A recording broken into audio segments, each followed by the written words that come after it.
فرجتا ولا دينا إلا أديتا ولا مريضا إلا شفيتا ولا حاجة هي لك।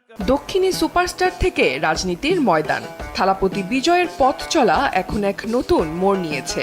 অভিনয়ের গ্ল্যামার ছেড়ে এবার তামিলনাড়ুর রাজনীতিতে শক্ত অবস্থান তৈরি করতে দৃঢ় প্রতিজ্ঞ বিজয়। এরই অংশ হিসেবে সম্প্রতি ভারতের তামিলনাড়ুর মুসলমানদের প্রতি সংহতি প্রকাশ করতে চেন্নাইয়ে আয়োজন করেছিলেন এক বিশাল ইফতার পার্টির। ৭ মার্চ চেন্নাইয়ের রোয়াপোট্টা এলাকার YMCA মাঠে বিজয়ের রাজনৈতিক দল তামিঝাগা ভেট্রি কাজাগামের উদ্যোগে আয়োজন করা হয় এই ইফতার মাহফিলের।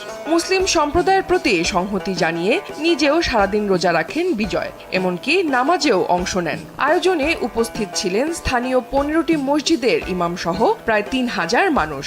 সাদা কুর্তা ও মাথায় টুপি পরা বিজয়ের সেই মুহূর্তের ভিডিও ছড়িয়ে পড়তেই ভাইরাল হয়ে যায় সোশ্যাল মিডিয়ায়। এই ইফতার আয়োজনের পর ভক্তদের মধ্যে মতভেদ স্পষ্ট হয়ে উঠেছে। অনেকে বিজয়ের সম্প্রীতির বার্তাকে সাধুবাদ জানিয়েছেন, আবার কেউ কেউ এটিকে কেবলমাত্র ভোটের রাজনীতির কৌশল হিসেবেই দেখছেন। কেউ বলছেন একজন নেতা হিসেবে এটি প্রশংসনীয় উদ্যোগ, আবার কেউ কটাক্ষ করে লিখেছেন নতুন দল খুলেছেন, তাই ভোট ব্যাংকের জন্য ভাইজানদের খুশি করতে হবে।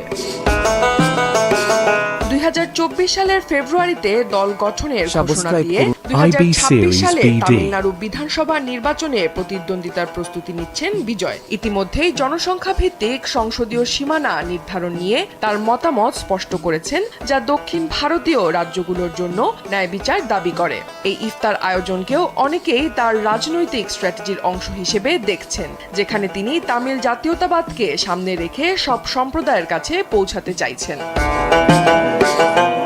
রাজনীতির পাশাপাশি বিজয় এখন ব্যস্ত তার নতুন সিনেমা জানা নায়াগান নিয়ে। তবে এটি হয়তো বিজয় অভিনীত শেষ সিনেমা। রাজনীতির জন্য সিনেমা থেকে বিদায় নেওয়ার সিদ্ধান্ত নিয়েছেন বিজয়। তিনি ঘোষণা করেছেন জানা নায়াগান তার ৬৯তম সিনেমা এবং এটি হবে তার শেষ সিনেমা। এই সিনেমায় একজন রাজনীতিবিদ চরিত্রে দেখা যাবে বিজয়কে। রাজনীতি নির্ভর এই সিনেমায় কাজ করতে গিয়ে বিজয়ের মনে হয়েছে মানুষের জন্য কিছু করার জন্যই তার অভিনয় জীবন শেষ করা উচিত। এই ভাবনা থেকেই সিনেমা ছাড়ার সিদ্ধান্ত নিয়েছেন বিজয়। ক্যারিয়ারের শেষ সিনেমা জানা নায়াগানে বিজয়ের পারিশ্রমিক ২৭৫ কোটি, যা তাকে ভারতীয় সিনেমার সবচেয়ে দামি তারকা হিসেবে প্রতিষ্ঠিত করেছে। শাহরুখ খান, সালমান খান, প্রভাস কিংবা রজনীকান্তের মতো তারকাদের পেছনে ফেলে তিনি এখন সিনেমা জগতের সবচেয়ে দামি তারকা।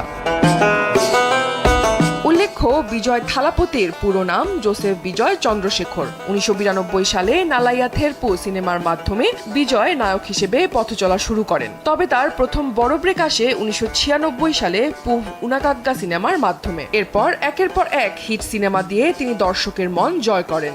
মার্শাল, বিগিল, মাস্টার এবং লিওর মতো ব্লকবাস্টার সিনেমাগুলো তাকে সুপারস্টারের আসনে বসিয়েছে। শুধু তাই নয়, তার স্টাইল, নাচ ও সংলাপ বলার ধরন তাকে অনন্য করে তুলেছে।